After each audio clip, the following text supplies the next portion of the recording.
Mesdames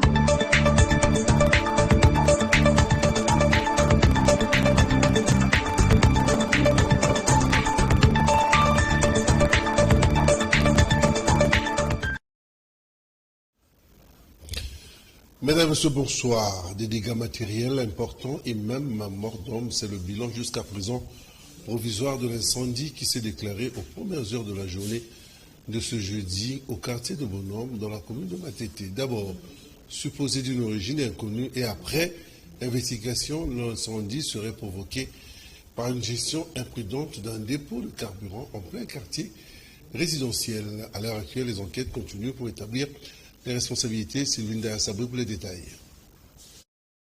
Le ministre des Hydrocarbures Didier Boudimbu a visité les lieux où l'incendie d'un dépôt du carburant s'est déclaré à Matete. Affecté par l'incendie qui a causé d'énormes dégâts humains et matériels la nuit du mercredi 16 mars 2022 à des bonhommes, le ministre a montré sa désapprobation de savoir que la propriétaire de ces dépôts hors normes serait un cadre de son ministère. Par rapport aux stations qui naissent comme des champignons à travers la ville, mais il n'y a pas que Kinshasa, même au niveau de Lubumbashi. Effectivement.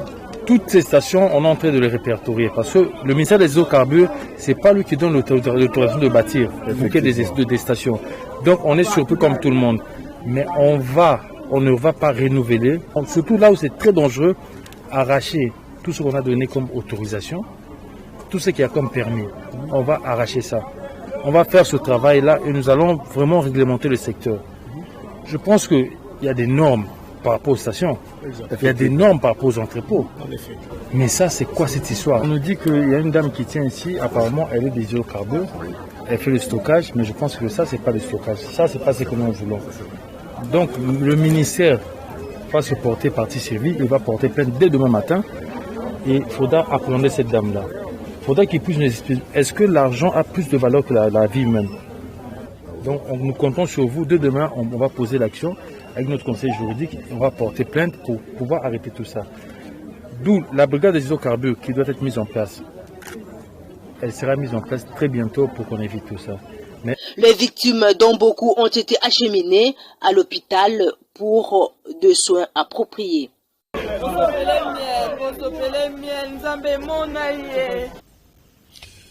Rareté des carburants dans les différentes stations, services, distribution déjà redoutés par les consommateurs des produits pétroliers, le principal indice qui fait rougir les automobilistes. Très aléatoires, rares sont celles qui le vendent jusqu'à 19h. Constat de Bernice Balenga et Pichu Kizaza. Biso peut remarquer un système comme ça, passé. Nous l'avons également remarqué, nous autres, nous dépendons des stations-service qui ces derniers jours ne savent plus nous fournir du carburant. Nous nous posons trop de questions quant à ce et nous estimons que seul le ministre des Hydrocarbures sera à même de nous répondre en vue de nous expliquer le pourquoi de cette rareté. Parce que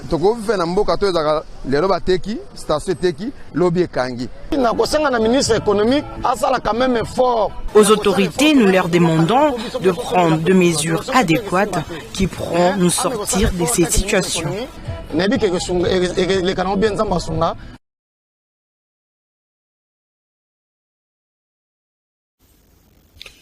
Le président de la RDC, Félix-Antoine Tshisekedi, de retour à Kinshasa, en provenance de Bruxelles, en Belgique. Il a passé environ 16 jours pour des raisons de santé. Il a atterri en début d'avant-midi de ce jeudi 19 mars à l'aéroport international de Djili, accompagné de la première dame, Denise Nyakero Tshisekedi. Un accueil chaleureux a été réservé au couple présidentiel par des officiels et sympathisants de quelques partis politiques. Les militants de l'AVC Autre Vision du Congo venus témoigner par leur présence un total soutien de son autorité morale, Didier Boudimbu, au chef de l'État et président de la République. Ferdinand Cambéré, secrétaire permanent adjoint, vient d'écoper dans une peine de 6 mois de servitude pénale principale à l'issue de la sentence prononcée par les juges du tribunal de grande instance de la Gombe dans l'affaire qui l'oppose à M. Kabambi, un autre cadre du PPRD, Ferdinand Kambere, selon ses avocats, entend interjecter l'appel car la peine lui infligée ne reposerait sur aucune base juridique.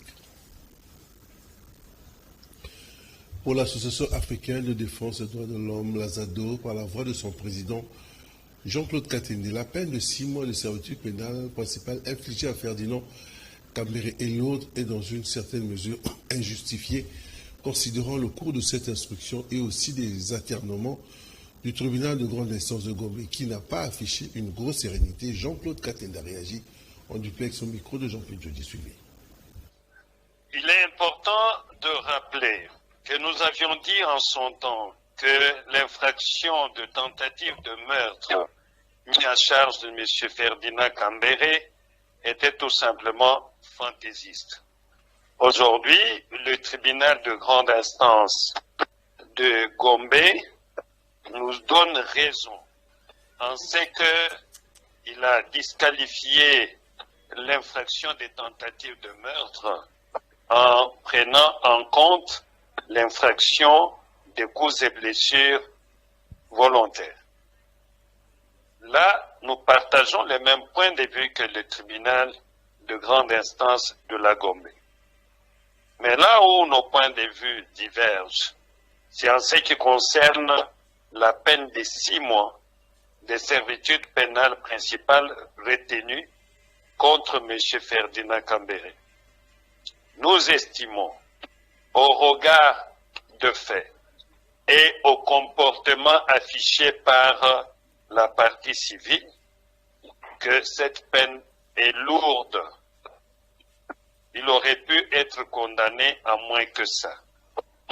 Mais, comme vous le savez, M. Ferdinand Kambere a la possibilité d'interjeter appel par rapport à cette décision que nous estimons ne pas être juste et équitable. Et nous pensons que les juges d'appel pourraient soit l'acquitter ou les condamner à une peine moindre que ça. Par contre, de l'acharnement politique tel que soutenu par le parti de Ferdinand Kambere, le PPRD, Jean-Claude trouve un sens dans cette allégation et estime même que Ferdinand Kambere dispose de tous les droits pour interjeter l'appel afin d'obtenir réparation, car cette condamnation entache son casier judiciaire et peut sensiblement compromettre son avenir politique de par la loi, qui refuse aux condamnés de prétendre au mandat électif. Une fois de plus, en duplex, il est joint par Jean-Pierre Jody. Suivez. Vous savez que la condamnation entache le casier judiciaire de quelqu'un. Et M. Kambere est un acteur politique. Et si il arrivait qu'il a des prétentions pour un poste quelconque et que dans la loi électorale, on refuse la possibilité d'être candidat à toute personne qui serait condamnée par une peine de servitude pénale principale inférieure à 6 mois de prison, une condamnation définitive, je pense que M. Kambere perdrait la possibilité d'être candidat. Et nous pensons que aller en appel, même s'il obtient la possibilité de sortir, reste son droit qui lui est reconnu par les lois de la République démocratique du Congo. Et je pense, compte tenu du combat qu'il mène, que c'est bien pour lui de pouvoir interjeter appel contre cette décision. Je pense personnellement qu'il y a quand même des faits qui interrogent. Le premier fait qui interroge, c'est le fait pour le parquet d'être passé de l'infraction des causes et blessures volontaires à la tentative de meurtre, aggravant ainsi la situation de M. Kambere, alors que les faits étaient totalement clairs et connus de tous. Et là, nous pouvons estimer que ça n'a pas été juste à l'égard de M. Kambere. Avoir aussi tout l'acharnement qu'il y a eu contre lui par rapport à cette infraction, par rapport au retrait d'abord de la plainte de M. Kabami, il est clair pour nous que le parquet pouvait en son temps, n'est-ce pas, qualifier ces faits pour l'autre partie de retirer sa plainte, d'être apprécié en faveur de M. Kambere. On pouvait tout simplement les libérer. Et on l'a gardé pendant plusieurs mois en prison, alors que pendant cette période politique, il jouerait un rôle très important par rapport à sa position au sein du PPRD. Et nous estimons pour notre part que si nous ne pouvons pas parler de manière claire de l'acharnement politique, il y a quand même des faits qui interrogent et qui nous conduisent à avoir des doutes sur l'indépendance de notre justice.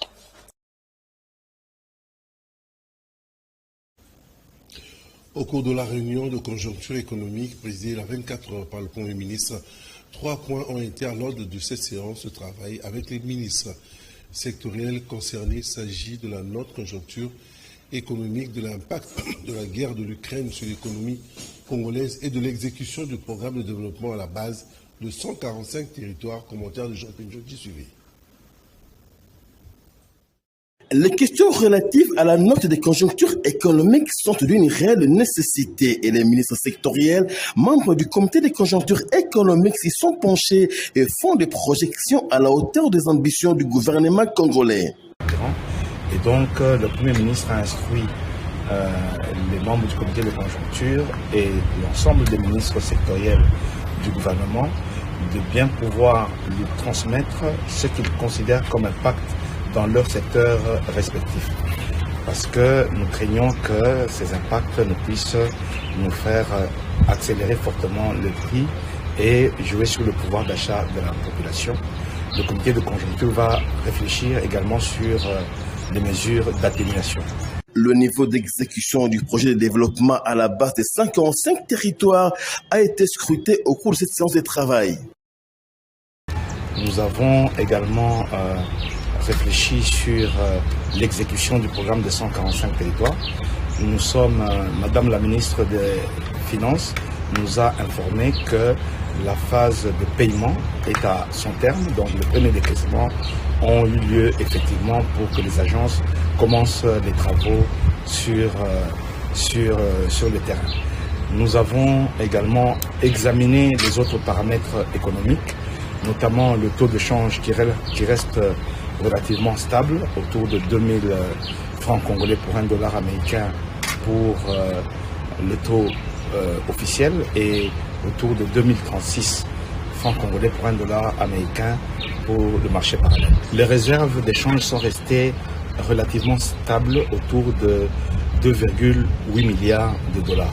Les conséquences immédiates ou lointaines de la guerre en Ukraine sur l'économie congolaise ont été également au centre des discussions et les mesures de protection de l'économie congolaise sont d'ores et déjà envisagées. La corporation des camionneurs a été reçue par le vice-premier ministre de l'Intérieur. Ces conducteurs des poids lourds sollicitent auprès de l'autorité publique une sécurité optimale au moment où la grève décrétée par une frange de leurs collègues est en train de battre son plein. Alain Oka pour les détails. Le vice-premier ministre et ministre de l'Intérieur, Sécurité, Décentralisation et Affaires coutumières, Molip, a reçu dans son cabinet les conducteurs de véhicules poids lourds venus dire qu'ils n'ont pas de problèmes sociaux et de paix avec leurs patrons dans le but de solliciter la protection de l'État de pouvoir vaquer librement dans leurs occupations de conduite de véhicules remorques assurant la liaison Kinshasa-Matadi-Boma vice-versa et c'est de peur qu'ils ne soient pas agressés par leurs collègues d'autres sociétés de transport qui sont mal payées. Tout en restant solidaires aux revendications de leurs collègues, ces conducteurs demandent à l'État de traquer les patrons de toutes les sociétés qui ne payent pas bien leurs travailleurs. Au sortir de l'audience, ils se sont exprimés en lingala en ces termes. Tout le monde a engagé. Il y a un gouvernement bloqué par rapport à il y a 80% au particulier au futa ba chauffeur na ba nenge biso tozo futa mate na ba norme toza na nzela te to sangana ki to sala grève mais biso moni que grève on a et pas na biso to jouer rôle parce que biso ba norme na biso eta bien ya on moni to fita ba ninga so mona mabe te ba mona lete biso zo côté la société to côté nda ko ngana vanda na liaka bien jamais nda ko na liaka bien lo ba na liaka bien te ngana liaka bien ya on to dans l'immeuble où réside le vice-premier ministre de l'Intérieur, il y a un mouvement de grève à Matadi qui est décrété. Nous soutenons le mouvement. Et notre souci n'est pas souvent celui-là. Le grève ne nous arrangeront pas. Alors notre souci est quoi? Ils sont venus chercher la main pour nous soutenir, puissent nous aider enfin de nous faire sortir de ces mouvements inutiles.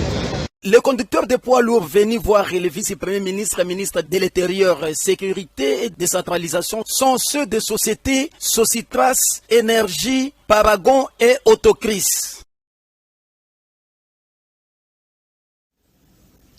Le ministre de l'Intérieur de la ville de Kinshasa intensifie les séances de sensibilisation à l'endroit des autorités de certaines municipalités pour ce qui est de la salubrité dans certains cimetières. Il a mis l'accent particulier sur la profanation de ces lieux, recueillement, profanation souvent favorisée par le laxisme de certaines autorités qui font preuve de complicité des explications du ministre de l'Intérieur qui est au micro de Tony Binda. Nous avons réuni les préposés d'état civil qui œuvrent dans les maisons communales et nous avons réuni aussi les officiers d'état civil des bureaux secondaires et nous avons réuni aussi les préposés au cimetière. Dans tout ça, cadre dans le programme de Kinshasa Bopeto, car vous savez Kinshasa Bopeto, ce n'est pas que retirer la salubrité devant votre porte, c'est mettre la propreté dans votre gestion et dans l'application des textes. Et dans le cadre aussi de notre partenariat avec Afrique Digital, tel que l'a voulu son excellence monsieur le gouverneur, c'est de faire le suivi et d'appliquer à la lettre ces instructions. Et qui veut justement que lorsque des actes générateurs sont repris dans des textes, il faut les sécuriser par des documents sécurisés. Et c'est pour ça que nous avons notre partenaire Afrique Digital. Et il y a beaucoup de documents qui échappent à l'assiette fiscale, à nos recettes, lorsqu'on sait que au niveau de l'inhumation, au niveau de l'exhumation, lorsque nous savons qu'au niveau des corps de sapeurs-pompiers, nous avons des actes où, par exemple, on parle contrôle post-incendie, c'est repris dans les arrêtés, mais ce n'est pas dans les documents sécurisés. Nous avons des documents au niveau des états civils qui figurent dans les bureaux, parce qu'il ne faut pas confondre les préposés d'état civil qui eux secondent en fait le bourgmestre, parce que la loi dit seul le bourgmestre est officier d'état civil, et vous avez les officiers d'état civil des bureaux secondaires qui eux en fait sont des officiers d'état civil à part entière qui établissent tout document et qui engagent leur responsabilité en tant qu'officier d'état civil. Et il est préposé au cimetière, et fort de cela, nous avons parlé évidemment de la salubrité au niveau des cimetières. Nous leur avons parlé de notre projet que nous avons assoufflé quelques mots auprès de son excellence, monsieur le gouverneur, où nous avons parlé du projet comment doit être un cimetière. Un cimetière, à partir d'une certaine superficie, doit avoir des installations hygiéniques. À l'entrée, on doit pouvoir voir l'enseigne lumineuse, on doit avoir des heures d'ouverture, des fermetures, on doit avoir le plan d'aménagement, ça doit être sécurisé et ça doit être clôturé parce que c'est ce que dit la loi. L'avenue Cabinda, dans sa jonction avec l'avenue du marché, se trouve dans un état piteux et elle est presque impraticable. Les nids de poules logent les eaux, les pluies et les eaux usées des ménages cohabitent dangereusement avec les câbles électriques qui augmentent ainsi les risques d'électrocution, dépassant le plus souvent les plus diluviennes. La population et les usagers de cette route vivent difficilement sur cette situation telle qu'expliquée dans cette brève. Cela est effectif. Les travaux sur l'avenue Likasi dans la commune de La Gombe s'exécutent sans embâche. Les ingénieurs de l'OVD sont à pied d'œuvre pour exécuter les travaux en vue de rendre praticable cette avenue. Le DG de la DGDA, Blandine Kamanda, et le sous-directeur technique de l'OVD, Dulo Kisoso, ont fait l'inspection de ces 10 travaux le mardi 15 mars 2022. Récit de Lydie Fouladio sur les images de Coupar pour la suivre. Longtemps en état de délabrement très avancé, l'avenue Likasi dans la commune de La Gombe est en train de revivre et reçoit sa cure de jouvence en ce jour. Les bruits des engins de l'OVD pour qu'elle soit réhabilitée en vue de la rendre une fois plus praticable dans les jours à venir. Selon Madame Blandine Kawanda, la directrice générale de la DGDA, ces travaux vont leur permettre de bien accéder dans l'enceinte de leur entreprise et la fluidité du trafic sera assurée et effective. Elle remercie le chef de l'État Félix Tshisekedi pour sa vision qui consiste à moderniser les routes principales ainsi que des avenues secondaires. Dans les démarches, j'ai été orientée vers l'OVD qui a accepté, qui a réagi promptement à ma demande et qui a accepté d'inscrire les travaux dans le programme d'entretien routier 2022 qui est pris en charge au final par le FONER. Et dans ce cadre-là que ces travaux sont exécutés. Et ça démontre de la collaboration qui peut exister entre les entités étatiques. L'OVD est une institution qui existe pour ce faire. Les sous-directeurs techniques de l'OVD, Gilles Kisoso, a signifié que ces travaux s'exécutent sur une distance de 120 mètres kilométriques. Nous allons travailler sur une longueur de 120 mètres pour rendre accessible la scène de la DGDR. Nous allons également prendre en charge les travaux d'assainissement. On va construire un caniveau long de 100 mètres pour assurer l'écoulement des eaux jusqu'à l'égout. Les travaux, comme nous sommes pendant la période pluvieuse, nous comptons finaliser les travaux de chaussée dans 10 jours. Ils sont financés par le FONER dans le programme d'entretien routier 2022. Jeudi 17 mars, que le monde entier célèbre la journée du travail social, quelques travailleurs interrogés à Kinshasa se plaignent et s'interrogent sur le véritable sens à donner à cette journée en République démocratique du Congo, car le travailleur social n'est pas reconnu à sa juste valeur. Il vit dans le désarroi et dans la précarité. La préoccupation devrait être comme plutôt valoriser le travail social en RDC. Les propos sont accueillis par Bernice Balenga sur les images de Choming Kassia Masuivi. Parce que pour moi, une journée, c'est une journée. Mais quand elle est déjà dédiée à quelque chose, bon, il faut qu'on voit qu'est-ce que les acteurs de ce secteur-là disent. Qu'est-ce que les observateurs disent de ça. Bon, alors, aujourd'hui, vous avez dit que c'est le social qui intéresse les gens. Le social, chez nous, je crois que c'est une préoccupation majeure. Parce que je me rappelle bien quand le président Kabila sortait du pouvoir, il martelait, il parlait toujours du social, il disait qu'il fallait que le social soit respecté. Même quand le nouveau président, l'actuel président, Tshisekedi est venu au pouvoir aussi, lui aussi, il est revenu sur le social. C'est que chez nous, le social est une préoccupation majeure parce que on peut construire des monuments, on peut construire des aéroports, on peut tout construire. Si le social des gens n'est pas respecté, si les gens n'ont pas le minimum possible pour manger, pour couvrir leurs besoins ordinaires, mais on n'a pas vraiment satisfait ce qu'on appelle le social, ce qu'on n'a pas vraiment satisfait les gens, les employés, et même les employeurs aussi ne sont pas contents. Parce que, pourquoi les gens travaillent? Les gens travaillent pour assurer leur vie. Je crois que vous êtes témoin de la situation sociale qui se passe ici au niveau du complexe scolaire Konaye, à Lingwala, dans l'enceinte de l'église locale de Kitega.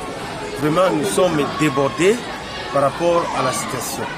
Et comme c'est une journée mondiale ici du travail social, et ce que nous faisons, c'est du social. C'est ainsi que nous demandons par votre micro, à travers votre micro, aux autorités taïbaines, surtout au niveau du gouvernement, de tenir un peu sensibiliser les entreprises telles que l'OVD et certaines entreprises pour venir nous aider.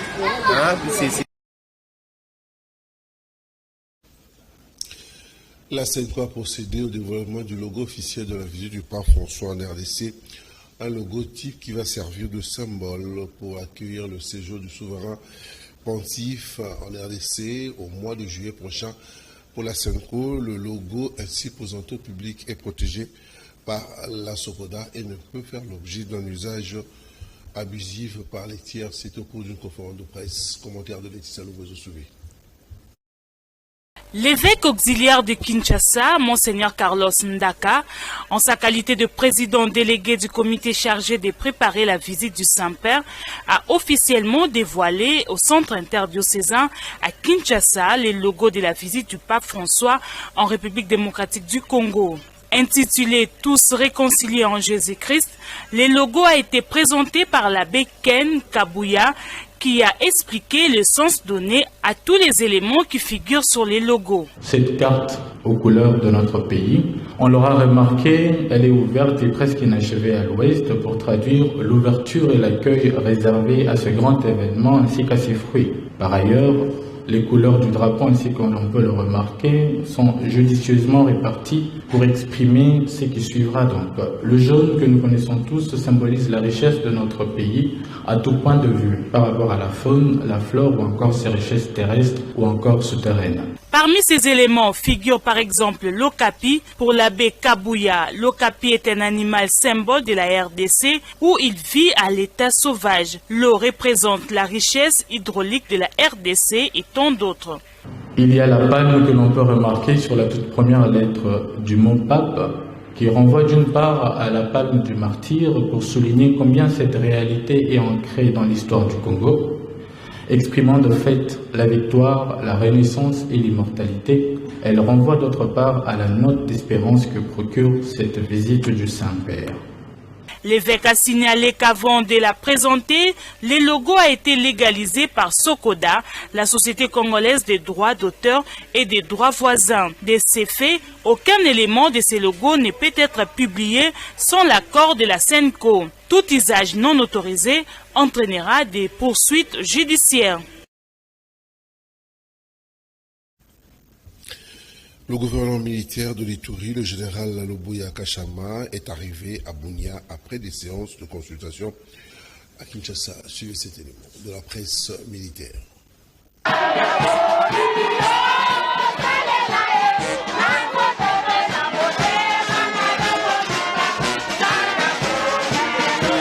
Après une mission de service à Kinshasa, le gouverneur militaire de l'Ituri regagne sa province. L'air est à l'unité, à la cohésion et à faire bloc derrière les forces armées pour imposer une fois pour toutes la paix en province de l'Ituri en neutralisant les groupes armés, exhorte le lieutenant général Laloboya Kachama Johnny au cours d'une conférence de presse animée à l'esplanade du gouvernorat. Ça fait 18 ans qu'il y a le désordre ici. Laissez un peu de temps. Je vous avais dit, on va monter en puissance petit à petit. Et on y va petit à petit, pas par pas, mais on va y arriver. Et ces gens-là, je vous assure, ces gens-là, ils montent, ils descendent, ça va finir. Avec ou sans moi, ça va finir. Et ça, je vous le jure. Des opérations de traque de groupes armés vont s'intensifier, rassure par la même occasion le lieutenant général Laloboya Kachama Johnny. À cela s'ajoute la réalisation de nombreux projets de développement en Ituri, a-t-il annoncé.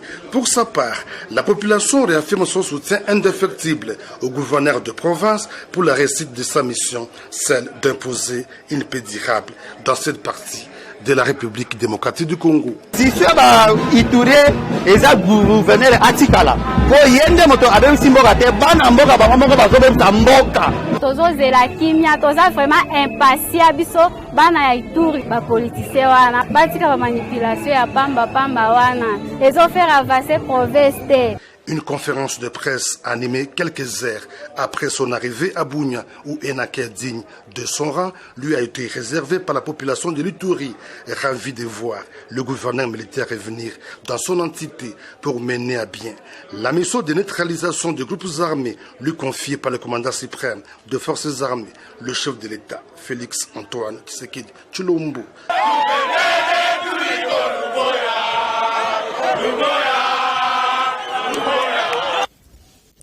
Mais voilà, c'en est fini pour ce soir. Jean-Pierre Joji a assumé l'édition. Mike Kamwaka était à la réalisation. Koparbola Freddy Takidi à la caméra. Le prochain rendez-vous est pris à minuit pour la rediffusion. Et puis demain vendredi à 7h, toujours sur la même chaîne Kanaki Télévision, la télé-vérité, mais l'information continue sur la chaîne YouTube de Kanaki Télévision, Kanaki YouTube. Allez, moi je vous dis, prenez bien soin de vous. Allez, bye bye.